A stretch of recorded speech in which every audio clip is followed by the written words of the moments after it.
Yo, what is up, guys? You already know Mac Jr. and Sonny here, MX Gino, aka. We out here doing another repair on the Jeep. We're doing the shock springs on this. I already did this part, so I replaced everything, and I'm gonna just quickly guide you guys through. So when you do this, you're gonna have to, make sure everything is nice and clean, neat and organized. Make sure you have the right tools, because I was struggling and I almost didn't have any of the tools. I went ahead and replaced the old one. I replaced this one with the old one. I just put everything back, but I wanted to take the time to make this video, guys. As you can see, I have my jack and all the tools I need. They're inside the Volkswagen, the Cooper right now, because I had to go upstairs and use the bathroom. So right now I'm just trying to take off all the rust from the car. In the meantime, I'm trying to clean it out and stuff. It does look rusty, but I already took out the rust, installed the new shocks.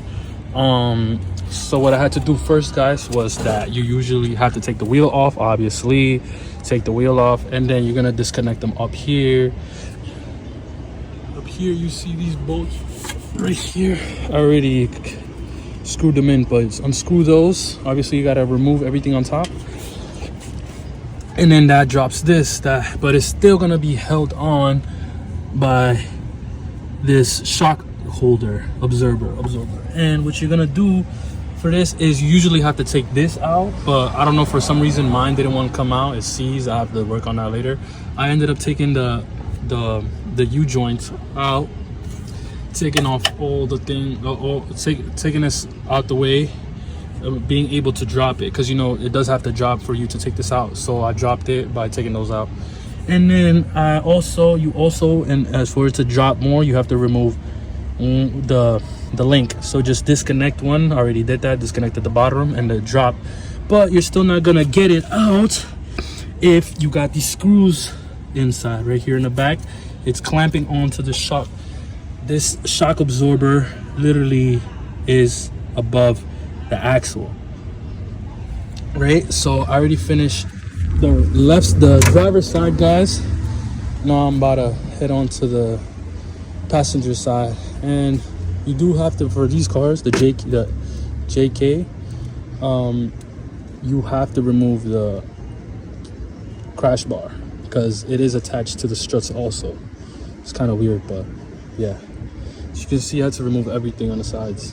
I'm on the other side. I literally took like 5 hours. I was out here till 11, bro, trying to do this. This is currently 7.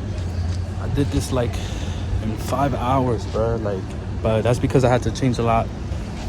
I'm gonna go ahead and do this side for you guys. And first off, you already know we gotta have to jack it up. We're gonna have to jack it up and take off the wheel. So we're gonna do that. I'll see you guys.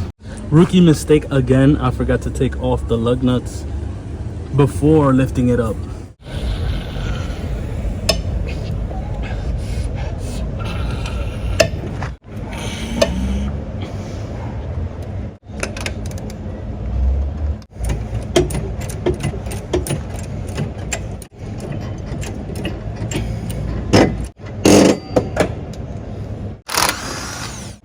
Like always, guys, when you do a suspension or when you do jack work, you always want to put the wheel under your car, protection.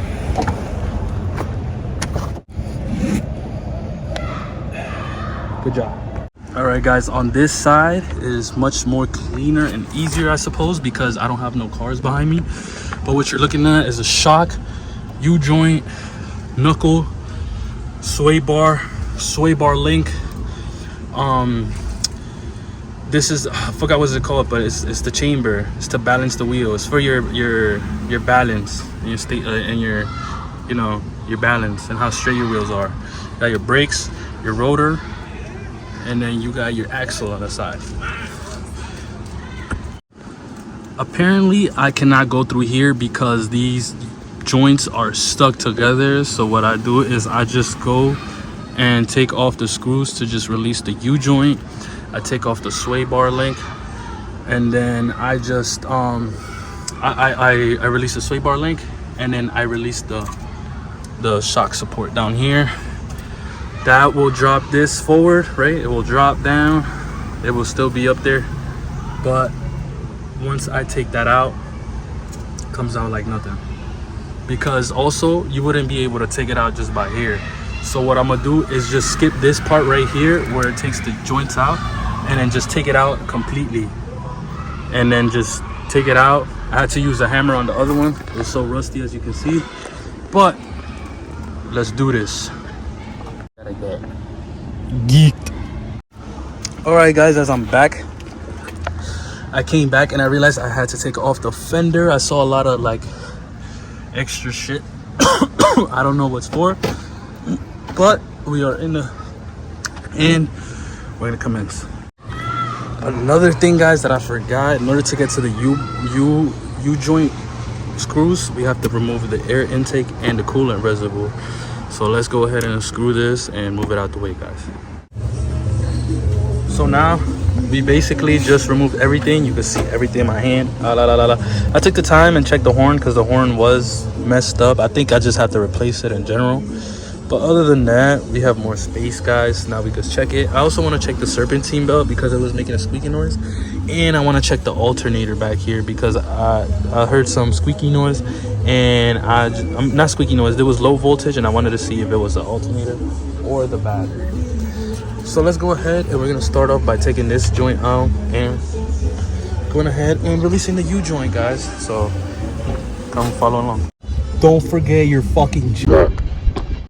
I did, guys. You really have to struggle to fit in your tools because, as you can see, this is like limited spot, and then so what I did is I used a wrench, and then I used a ratchet, and then I'll show you the rest.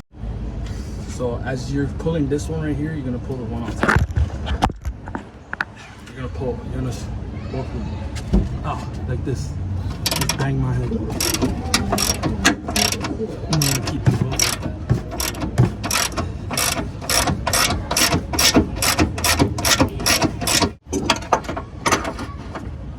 Screwing the bolt right here.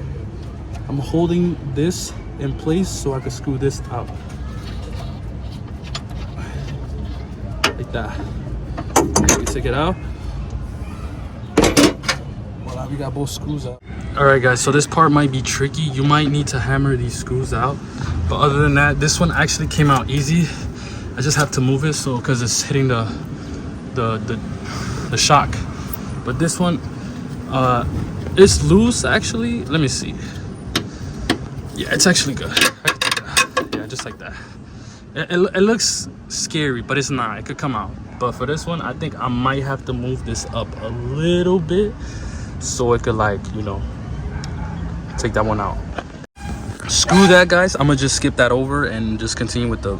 I think I'm doing too much right now. I'm doing too much early steps right now. Just trying to do everything at the same time. I will now drop the link, and I will also disconnect that so that bolt could move, because without that it's not gonna come down fully. All right, and then I also have to disconnect that after. So let's go ahead and unscrew. The gas tank is in the way. That's no biggie. We just take a number 10 and we screw the coolant tank, and that shit just fell on us. But I was able to do that and adjust the jack with the jack stance. So now we're ready to drop it. One eternity later. Guys, what the it is 9:10 in the night and I'm still out here, guys. So basically what I did, boom, was we removed the fucking screws, guys. And then after I was done removing everything like I showed you, I had to take these fucking bolts out, but this one was getting stripped. So I had to improvise and go to AutoZone, and I broke, yo, I had to go to AutoZone to get tools that I didn't even need. I went back because I broke two of these, y'all. Let's go ahead and finish this work because I'm tired and I'm ready to get litty. All right, guys, so I got the screw out. This was having the fucking bolt seize onto it. So you already know when I get the when I get the bolt, where's the bolt? This shit is fucking crazy. I'm about to fucking lube the shit out this shit, bro, cause ain't no way. We're back on track, guys, thank God. Now all I have to do is literally just let go of the mounts on stuff. I could go back and I could just drop it. I could just drop it. We're gonna go ahead and dismount the socket. We're gonna finish this today. Look, what time is it? It's fucking night. All right, guys, so I lowered the I took off the bolts and I lowered the jack. Now we could pull this bad boy out. But before I do that, oh no, it's all good. Now I can pull it out.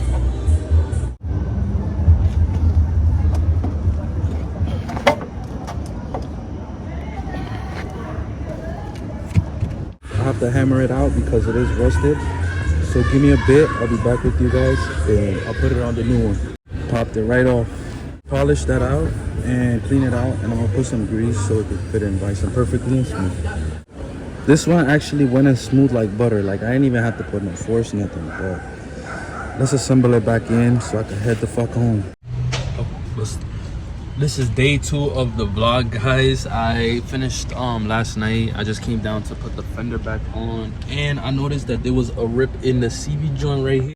There's a rip in the CV joint, guys, and you know, if it rips, all the oil comes out. So what I did was that I grabbed some plastic and then I got some crazy glue to seal the holes up, because you know crazy glue melts plastic. So it's basically in there.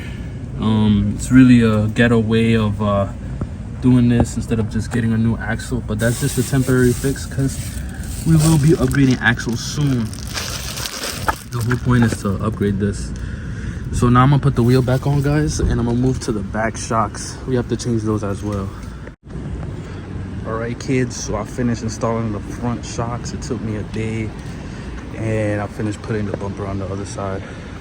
We're gonna continue to the back now. Everything's installed. We're gonna do the back shocks, and we're gonna start off by lifting up the back and taking off the wheels, guys. Rookie mistake number 3. Yeah, you're ready now.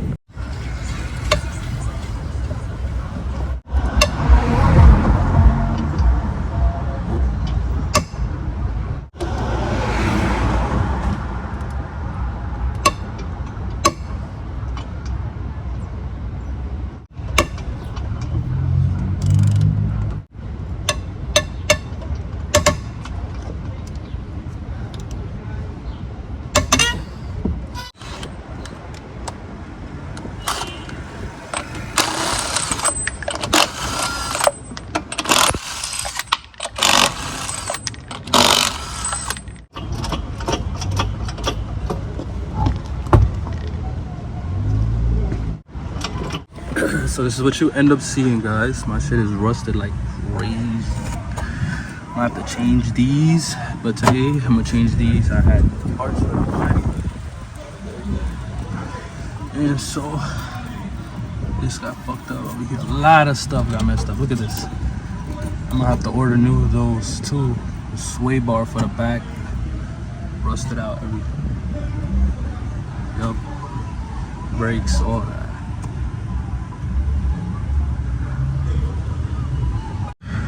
So guys, now I'm gonna do first, I'm gonna remove the top bolt, and then I'm gonna go to the bottom one. For the bottom, you're gonna need 2 tools. You might need 2 sockets, matter of fact, or you could use a wrench, but in my opinion you could use 2 long bars to, you know, better torque. You know, it's the best of this, in my opinion. Don't use like the small ones, because these are rusted especially. You will need more force. So let's see. And then to not waste your time, you could just use all of the, you know, electric tool if you have one. I went on ahead and installed the shock already. I realized that the sway joint was broken. I have to get a new of that, and I'm trying to get a new spring so we can complete the suspension. Also, I'm gonna get paint, and I'm gonna come back and spray the whole areas where the suspension's at, so we can get rust free. And let's go ahead and pop on the tire and move to the other side. And that's it, guys. I basically did the same thing on the other side. It would be a waste of time to show you the process. It was a hassle trying to get these on from the bottom. I think it's because they're rusted out, but I try to like polish them out and then give them a little grease to activate the rubber part, the bushing, so it can make it more squishier. And that didn't work. I had to hammer it in, but you know, with a few bangs, it adjusts itself and then you'll get it in. So I'm gonna put the wheel on, guys, and that would be the wrap up for the video.